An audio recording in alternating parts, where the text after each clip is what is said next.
Good morning. Welcome to the class.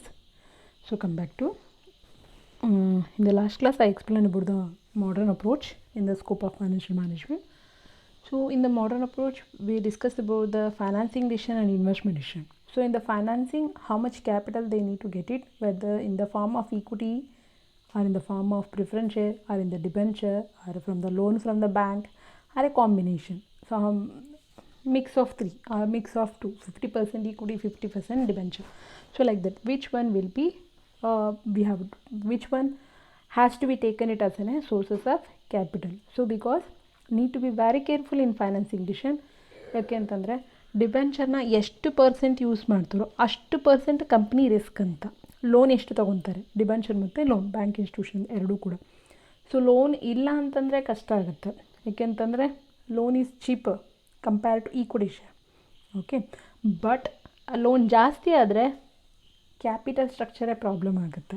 Means pay ಮಾಡಲಿಲ್ಲ ಅಂತಂದರೆ whatever is happening in the Nirav Modi case or in the Vijay Mallya or any, if you take it up, okay, many companies if you take, so they have to manage it properly. Debenture ತೊಗೊಳೋದಷ್ಟೇ ಅಲ್ಲ, ಅದನ್ನು on ಟೈಮಿಗೆ pay ಮಾಡುವಂಥದ್ದು ಕೂಡ necessary. If you are not paying, they will go to the court, they will take over the asset. That's what is going to happen. Okay, so that's why they need to be very careful. That we call it as a financing decision. Then come back to investment decision. So whatever the capital has been raised, capital has been brought, ದುಡ್ಡು ಏನು ತಂದಿದ್ದಾರೆ, money ಏನು ತಂದಿದ್ದಾರೆ, that need to be properly utilised. Allocation, short ಟರ್ಮ್ಗೆ ಎಷ್ಟು, long ಟರ್ಮ್ಗೆ ಎಷ್ಟು, fixed asset ಎಷ್ಟು, ಕರೆಂಟ್ ಅಸೆಟ್ ಎಷ್ಟು. If you invest that whatever the fixed asset they are purchasing, whatever the machines they are purchasing, that should not be outdated. Okay, so that they need to take it in the case of investment decision. So last decision come to in the modern approach, dividend decisions. Dividend decisions is nothing but, okay, company always prepare a final accounts at the end of the year. Okay, profit and loss account, balance sheet prepare ಮಾಡ್ತಾರೆ. So ಅದರಲ್ಲಿ ನಾವೇನು ಮಾಡ್ತೇವೆ, you have seen in the problem also I doing the problem, ಏನು some amount will be transfer to the reserves and surplus, some amount it will be transfer to the dividend. ಕರೆಕ್ಟಾ? Dividend ಅಂತ ಹೇಳ್ಕೊಡ್ತಾರೆ, ಆಮೇಲಿಂದ ಪ್ರಾಫಿಟ್ನ reserves and ಸರ್ಪ್ಲಸ್ಗೆ transfer ಮಾಡ್ತಾರೆ. So how much money need to be transferred or how much profit need to be transferred to reserve account and how much money need to be declared as an dividend, that they need to be clearly identify. ಯಾಕೆ ಅಂತಂದರೆ reserves and surplus will be savings for the company. ಯಾವಾಗ ಬೇಕಂದರೂ ಅದನ್ನು ನಾವು rice ಮಾಡ್ಬೋದು, ಅದಕ್ಕೇನು cost ಇಲ್ಲ. we pay that will be again belongs to equity shareholders only. Savings ಏನಿದೆ ಅವರೇ ಓನರು, ಸೇವಿಂಗ್ಸ್ ಎಲ್ಲ ಅವ್ರಿಗೆ ಹೋಗುತ್ತೆ. Okay, but still the cost of raising, the cost will pay less. Very easy accessibility we can say. Savings ನಮ್ಮ ಹತ್ರ ಇರೋ savings easy accessible ಅಂತ reserves and surplus. So ಅಲ್ಲಿಗೆ ಜಾಸ್ತಿ ಮುಂದೆ ಫ್ಯೂಚರ್ನ ಫೈನಾನ್ಸ್ ರಿಕ್ವೈರ್ಮೆಂಟ್ ನೋಡಿಕೊಂಡು, ಮುಂದೆ ಎಷ್ಟೆಲ್ಲ ನಮಗೆ ಕ್ಯಾಪಿಟಲ್ ಬೇಕಾಗ್ಬೋದು ಅನ್ನೋದನ್ನು ನೋಡಿಕೊಂಡು ಸ್ವಲ್ಪ ದುಡ್ಡನ್ನ ರಿಸರ್ವ್ಸ್ ಆ್ಯಂಡ್ ಸರ್ಪ್ಲಸ್ಗೆ ಟ್ರಾನ್ಸ್ಫರ್ ಮಾಡಲೇಬೇಕು. ಬಟ್ ಎಷ್ಟು ಟ್ರಾನ್ಸ್ಫರ್ ಮಾಡಬೇಕು? ಡಿವಿಡೆಂಡ್ ಕಡಿಮೆ ಕೊಡಬೇಕಾ, ಜಾಸ್ತಿ ಕೊಡಬೇಕಾ? ಯಾವ ಥರ ಡಿವಿಡೆಂಡ್ ಕೊಡಬೇಕು? ಸ್ಟೇಬಲ್ ಆಗಿರೋ ಡಿವಿಡೆಂಡ್. ಸ್ಟೇಬಲ್ ಅಂತಂದರೆ ಪ್ರತಿ ವರ್ಷ ₹3, ಈ ವರ್ಷ ₹3, ಮುಂದಿನ ವರ್ಷ, ಅದ್ರ ಮುಂದಿನ ವರ್ಷ, ಅದ್ರ ಮುಂದಿನ ವರ್ಷನೂ ₹3 ಕೊಟ್ಟರೆ ಅದು ನಾವು ಸ್ಟೇಬಲ್ ಡಿವಿಡೆಂಡ್ ಅಂತ ಹೇಳ್ತೀವಿ. ಸೊ ಪ್ರತಿ ವರ್ಷ ₹3 ಕೊಡಬೇಕಾ? ₹3ಇಂದ ₹4 ಇನ್ಕ್ರೀಸ್ ಮಾಡ್ಬೋದಾ? ₹4 ಇನ್ಕ್ರೀಸ್ ಮಾಡಿದ್ರೆ ಮತ್ತೆ ಮುಂದಿನ ವರ್ಷವೂ ಕೂಡ ₹4 ಕೊಡ್ಬೋದಾ? ಎಲ್ಲನೂ ಕೂಡ ಅನಾಲಿಸಿಸ್ ಮಾಡಬೇಕು. ಯಾಕೆಂದರೆ whatever the dividend they are going to give, that is going to impact on the market value of equity share. So dividend declare ಆಗಿದ ತಕ್ಷಣ ಏನಾಗುತ್ತೆ, ಸ್ಟಾಕ್ ಮಾರ್ಕೆಟಲ್ಲಿ ಸಡನ್ ಚೇಂಜಸ್ ಆಗುತ್ತೆ. ಫೇವರಬಲ್ ಆಗಿದ್ದರೆ ಪ್ರೈಸ್ ಇನ್ಕ್ರೀಸ್ ಆಗುತ್ತೆ, unfavourable ಆಗಿದ್ದರೆ price market value of equity share also it will be decreases. So ಇಲ್ಲಿ ಏನು objective of a concern is to maximize the return to the equity shareholder. Market value of equity increase ಆಗಬೇಕು, but ಅದರಲ್ಲಿ ಕೂಡ ಎಷ್ಟು dividend ಕೊಡಬೇಕು ಅನ್ನೋದು ಕೂಡ ತುಂಬ important decision. So high percentage of dividend and maximum return to share holders in the form of capital gain. And then how much cash dividend should be paid. So ನಾವು cash dividend ಕೊಡ್ತೀವಾ, bonus dividend ಕೊಡ್ತೀವಿ, bonus dividend ಕೊಡ್ತೀವಿ ಅಂತ, bonus shares ಅಂತ ಹೇಳ್ತಾರೆ. ಏನಂತಂದರೆ dividend will be paid in the form of equity share, ಅದನ್ನು bonus shares ಅಂತ ಹೇಳ್ತೀವಿ. So whether you are which form you are going to give, cash ಕೊಡ್ತೀರಾ ಅಥವಾ ಬೋನಸ್ ಶೇರ್ಸ್ ಇಶ್ಯೂ ಮಾಡ್ತೀರಾ, ಎಷ್ಟು ರಿಟರ್ನ್ ಕೊಡ್ಬೋದು. Okay, and then how much profit is to be flown back by capitalisation, ರಿಸರ್ವ್ಸ್ಗೆ ಎಷ್ಟು transfer ಮಾಡಬೇಕು, maintenance of stable dividend rate over the period, ಒಂದು stability maintain ಮಾಡಬೇಕು. ₹2 ಅಂದರೆ ಈಗ ಕೋಲ್ಗೇಟ್ ಕಂಪನಿ ಫಾರ್ ಎಕ್ಸಾಂಪಲ್ ತೊಗೊಂಡ್ರೆ ಅವರು ₹4 ಅಂತಂದರೆ ಪ್ರತಿ ವರ್ಷ ₹4 ಕೊಡ್ತಾರೆ. ಇನ್ಕ್ರೀಸ್ ಆದರೆ ಮತ್ತೆ ನೆಕ್ಸ್ಟ್ ಇಯರ್ಗೆ ಅಷ್ಟೇ ಇನ್ಕ್ರೀಸ್ ಆಗುತ್ತೆ. Can you maintain the stability in the next future also?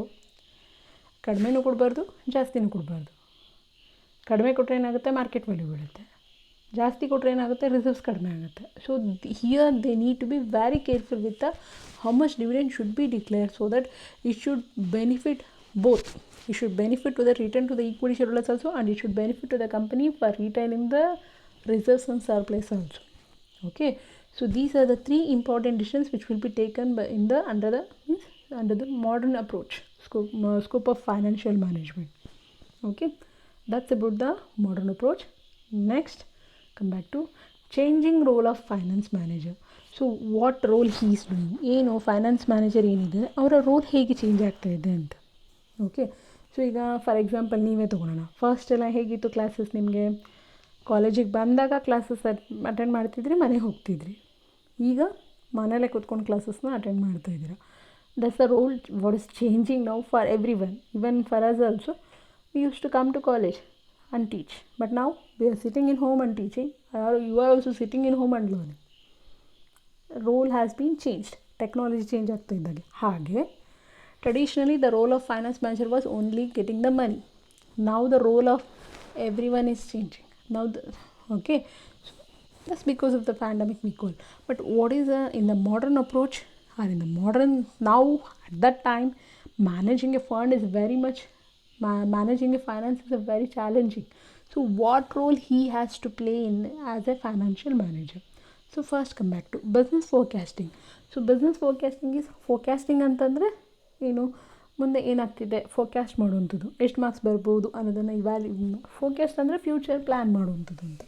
Okay, so here one of the major principles ಅಥವಾ ರೋಲ್ ಅಂತ ಎರಡೂ ಕೂಡ ಹೇಳ್ತೇವೆ, ಫಂಕ್ಷನ್ಸ್ ಅಂತಲೂ ಕೂಡ ಹೇಳ್ತೇವೆ. One of the major principle or functions of a financial manager is he need to forecast a business. So he need to find out what is happening in the economy, how they are evaluating, what is the changes is happening in a social, political, economical situations,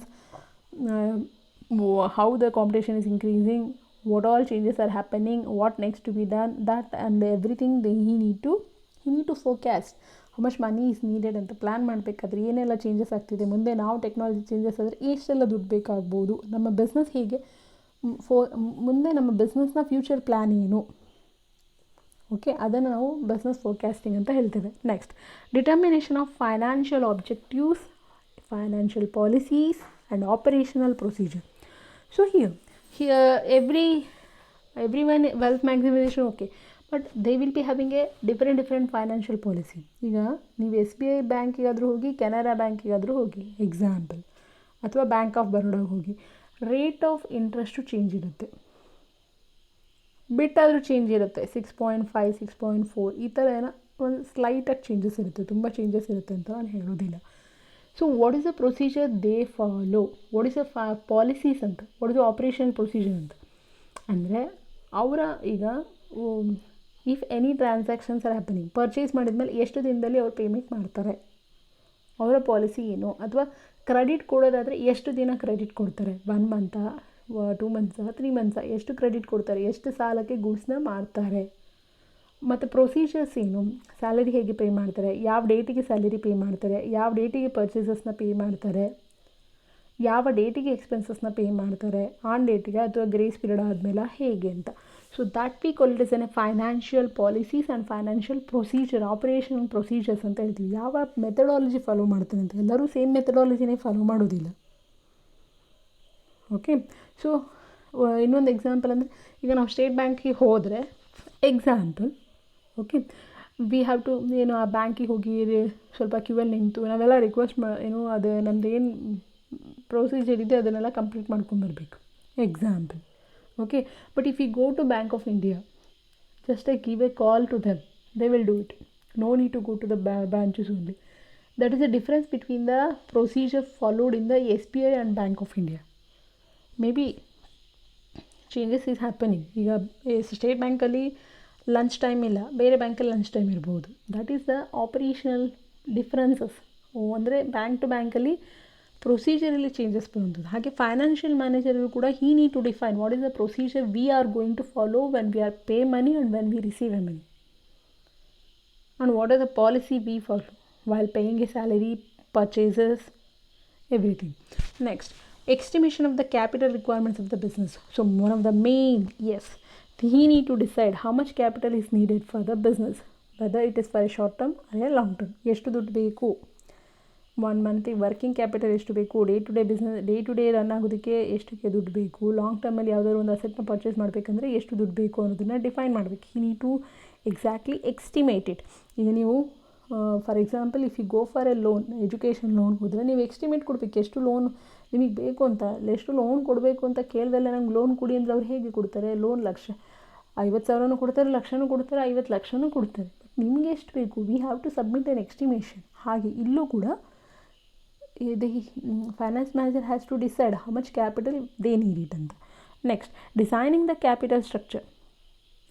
Once it has been done, how much capital has been needed, then designing ಇಲ್ಲಿ balance ಶೀಟ್ನ liability ಸೈಡ್ನ ಹೇಗೆ construct ಮಾಡಬೇಕು, how much equity, how much preference share, how much borrowings, how much secured, how much unsecured borrowing, and what is the creditors they are going to use, how much creditors amount, bills payable, everything, short term rising also, that everything need to be designed, everything need to be planned. ಯಾವ ಥರ ಹೋಗಬೇಕು, ಎಷ್ಟು ಇರಬೇಕು, ಹೇಗೆ use ಮಾಡ್ತೇವೆ ನಾವು each ಸೋರ್ಸಸ್ನ ಅನ್ನೋದನ್ನು design ಮಾಡಬೇಕು. That is called designing the capital structure. Next, determination of the proper sources of finance. So here he need to decide whether we are going to raise the money in the form of equity share, preference share, or debenture, or a combination ಹೋಗ್ತೀರಾ, 50%, 50, 30, 30, 30, ಎಷ್ಟು ಯಾವ ಕಾಂಬಿನೇಷನಲ್ಲಿ, ಯಾವ ಮಿಕ್ಸಲ್ಲಿ ಹೋಗ್ತಾರೆ ಅಂದರೆ equity share ಎಷ್ಟು, 1 ಲಕ್ಷ ರೂಪಾಯಿ ಬೇಕು ಅಂತ ತಿಳ್ಕೊಳ್ಳೋಣ. ಫಾರ್ ಎಕ್ಸಾಂಪಲ್ 30,000 ರೂಪಾಯಿ ಈಕ್ವಿಟಿ ಶೇರು, 30,000 ರೂಪಾಯಿ ಡಿಬೆಂಚರು, 30,000 ರೂಪಾಯಿ ಪ್ರಿಫರೆನ್ಸ್ ಶೇರು, ಅಥವಾ ಅದರಲ್ಲಿ ಯಾವುದಾದ್ರೂ ಒಂದು 40,000 ರೂಪಾಯಿ ಪ್ರಿಫರೆನ್ಸ್ ಶೇರು. ಓಕೆ, ಅದನ್ನು ನಾವು ಕಾಂಬಿನೇಷನ್ ಅಂತ ಹೇಳ್ತೇವೆ. So determine proper source of finance. ನಾವು ಸೋರ್ಸಸ್ ಆಫ್ ಕ್ಯಾಪಿಟಲ್ನ ಹೇಗೆ ತೊಗೊಂಬರ್ತೀವಿ, which source I am going to use it, which source the company is going to use, that they need to determine. Next, investment decision. So once they have been got the money, they have to plan it proper utilization or allocation of the capital. So when they are allocating money na invest ಮಾಡಬೇಕಾದ್ರೆ he need to consider liquidity, safety and profitability. So liquidity, how soon you can convert your investment into cash ಬೇಕಾದರೆ ಎಷ್ಟು ದಿನ ಆಗುತ್ತೆ. Okay, and then find out safety. Is it whatever the investment you invested, it should come back. ಆಗ ಮಾತ್ರ ನಾವು safety ಅಂತ ಹೇಳಿದ್ದು. ದುಡ್ಡು ಹಾಕಿದ್ದು ವಾಪಸ್ ಬರಬೇಕು, ಪ್ರಾಫಿಟಬಲಾ ಅನ್ನೋದನ್ನೆಲ್ಲ ಕೂಡ ಯೋಚನೆ ಮಾಡಬೇಕು. So in the investment decision he need to consider it. ಇದನ್ನು ಇನ್ವೆಸ್ಟ್ಮೆಂಟ್ ಮಾಡಬೇಕಾ ಬೇಡವಾ, ಹೇಗೆ ಅದನ್ನು ಡಿಸಿಷನ್ ಈಗ ಇನ್ವೆಸ್ಟ್ಮೆಂಟ್ ಡಿಸಿಷನ್ಸಲ್ಲಿ ನಾವು ಇನ್ನೂ ಮಾಡ್ಬೋದು. ನಾನು ನಿಮಗೆ ಹೇಳಿದಾಗೆ 2 ಕಂಪ್ನಿ ಮೊಬೈಲ್ ಇದೆ, 2 ಕಂಪ್ನಿಯಲ್ಲಿ ನೀವು 2 ಕಂಪ್ನಿ ಮೊಬೈಲ್ ತೊಗೊತೀರಾ. ಈಗ ಸ್ಯಾಮ್ಸಂಗು ಇದೆ, ರೆಡ್ಮಿನೂ ಇದೆ, ಯಾವ ತೊಗೊತೀರಾ? Any one you can take, not 2. ಒಂದೇ ಮೊಬೈಲ್ ತೊಗೊಳಿಕ್ಕೆ ಸಾಧ್ಯ, 2 ಇಲ್ಲ. ಬಟ್ ಆ 1 ತೊಗೊಂಡ್ರಲ್ಲಿ ಯಾವ ತೊಗೊತೀರಾ? That we call as an investment decision. So if you take that one, ಅಂದರೆ ಯಾವುದೋ ಒಂದು ಮಿಷಿನ್ ನೀವು ಪರ್ಚೇಸ್ ಮಾಡಿದ್ರೆ, how soon you can convert that. ಆ ಮಿಷಿನ್ ರನ್ ಆದರೆ ನಿಮಗೆ ಎಷ್ಟು ದಿನ ಆಗುತ್ತೆ ನಿಮಗೆ ಕ್ಯಾಶ್ ಬರಲಿಕ್ಕೆ? Is it whatever the money you have been invested is going to come back, is it profitable ಅನ್ನೋದನ್ನೆಲ್ಲ ಅನಾಲಿಸಿಸ್ ಮಾಡಿ ಇನ್ವೆಸ್ಟ್ಮೆಂಟ್ ಮಾಡುವಂಥದ್ದು. Next, ensuring supply of required fund. So here one more thing, every time money need to be paid on time. ಈಗ reputation depend on the payment. ಈಗ ಯಾವುದೇ ಒಂದು reputation, ಈಗ one person financially ಸೌಂಡಾ ಅನ್ಸೌಂಡಾ ಅಥವಾ bank financially good ಅಂತ ಹೇಳೋದು ಆ ಟೈಮಿಗೆ ಯಾವಾಗ ಡ್ಯೂ ಆಗುತ್ತೋ ಆಗ ಪೇಮೆಂಟ್ ಮಾಡುವಂಥದ್ದು. ಈಗ ಇವತ್ತು ಕೊಡಬೇಕಂದ್ರೆ ಇವತ್ತಿಗೆ ಪೇಮೆಂಟ್ ಆಗಬೇಕು. So today I have to pay bill ಅಂದರೆ today you should have a cash to pay it back. Okay, so that is seeing that ಈಗ ಬಿಲ್ಸ್ ರಿಸೀವಬಲ್ನ ತೊಗೊಳೋದು, ಬಿಲ್ಸ್ ಪೇಯಬಲ್ನ ಕೊಡೋದು, ಡೆಟಾಸಿಂದ ತೊಗೊಳೋದು, ಕ್ರೆಡಿಟರ್ಸಿಗೆ ಕೊಡೋದು. ಸೊ ಈ ರೀತಿಯಾಗಿ ಬ್ಯಾಲೆನ್ಸ್ನ ಮಾಡುವಂಥದ್ದು, ಅಂದರೆ ಈ ರೀತಿಯಾಗಿ ಇನ್ಫ್ಲೋ ಮತ್ತು ಔಟ್ಫ್ಲೋನ ಮ್ಯಾಚ್ ಮಾಡುವಂಥದ್ದು. ಓಕೆ, ಅದೆಲ್ಲನೂ ಕೂಡ ರಿಕ್ವೈರ್ಡ್ ಫಂಡ್ ಅಂತ. Next, controlling the uses of funds. Next one, controlling. ಎಲ್ಲಿ ಕಂಟ್ರೋಲ್ ಬರುತ್ತೆ, ಯಾಕೆ ಕಂಟ್ರೋಲ್ ಮಾಡಬೇಕು? ಈಗ ನೀವೆಲ್ಲ ಪೇಟೆಗೆ ಬಂದರೆ ಎಲ್ಲ ಪೊಲೀಸ್ ಇದ್ದಾರೆ, ಯಾಕೆ? They want to control the people should not walk. Pandemic ಸಿಚುವೇಷನ್ಸಲ್ಲಿ people should not come out, they should stop the spreading Covid ಅಂತ ಎಲ್ಲ ಹೇಳ್ತಾರೆ. ಓಕೆ, ಅವ್ರು ಏನು ಮಾಡ್ತಿದ್ದಾರೆ, ಆ ಸ್ಪ್ರೆಡ್ಡಿಂಗ್ನ ಕಡಿಮೆ ಮಾಡೋದಕ್ಕೋಸ್ಕರ ಪೊಲೀಸ್ ಇದ್ದಾರೆ. ಪೀಪಲ್ ಶುಡ್ ನಾಟ್ ವಾಕ್ ಅಂತ. ಲಾಕ್ಡೌನ್ ಟೈಮಲ್ಲಿ ಕೂಡ ಹೊರಗಡೆ ಜನ ಬರಬಾರ್ದು ಅಂತ. That we call it as A controlling ಅಂತ. ಇಲ್ಲ ಅಂತ ತಿಳ್ಕೊಳ್ಳಿ, ಪೊಲೀಸ್ ಎಲ್ಲ ಬರೀ ನಿಮಗೆ ಲಾಕ್ಡೌನ್ ಅಂತ ಅನೌನ್ಸ್ ಮಾಡಿದ್ದಾರೆ, ಬರಬೇಡಿ ಅಂತ ಹೇಳಿದ್ದಾರೆ. Then what the people do? Still people will come out after 100 times also. Okay, so when they see the police, people will not come. That we call as a controlling. So whatever the fund has been used, that should be, whatever the fund is there, money is there, that should be used it for effectively, efficiently for that purpose only. ಈಗ ಮನೆ ಕಟ್ಟೋದಕ್ಕೆ ಅಂತ loan ತೊಗೊಂಡ್ರೆ ಮನೆ ಕಟ್ಟೋದಕ್ಕೆ ಹಾಕಬೇಕು, ನಾವು ಬೇರೆದಕ್ಕೆ ಹಾಕ್ಲಿಕ್ಕೆ ಬರೋದಿಲ್ಲ. ಸಿ ಟು ದಟ್, ಅದೇ ಪರ್ಪಸ್ಗೆ ಯೂಸ್ ಆಗಬೇಕು, ಹೇಗೆ ಯೂಸ್ ಆಗ್ತಿದೆ ಆಯಿತಾ, ಅದನ್ನು ನಾವೇನಂತ ಹೇಳ್ತೇವೆ, controlling the use of funds ಅಂತ. You must see that allocated are use, whatever the fund is there has been utilized effectively and efficiently and economically. Okay, so idರಲ್ಲಿ he should be able to meet the objectives of financial management also. Okay, some more rules are there that I am going to explain in the next class. Okay, thank you.